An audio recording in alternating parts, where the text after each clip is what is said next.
In this video, I will be showing you how I save a ChatGPT conversation as a PDF file to create a permanent offline record of my research and ideas. I'm starting right here on the homepage, and to begin the process, I'll first open my sidebar and select the specific conversation I want to export from my history.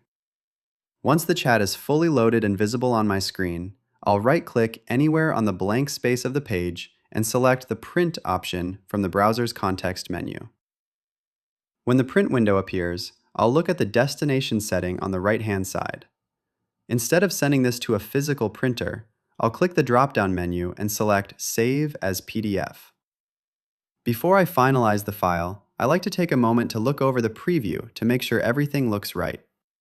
I can toggle the layout between portrait and landscape, depending on how much wide-form data is in the chat.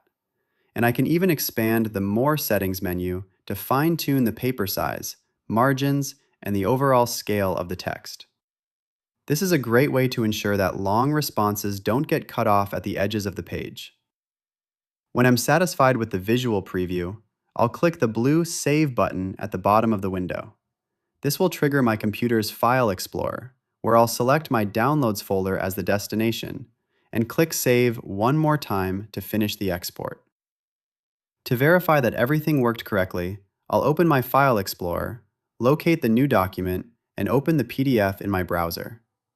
I always do this quick check to ensure that the entire conversation was captured perfectly and that all the formatting is preserved for easy reading later.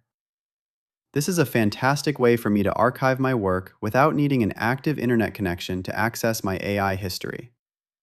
If you found this walkthrough helpful for organizing your AI projects, please consider liking the video and subscribing for more quick tips and tutorials.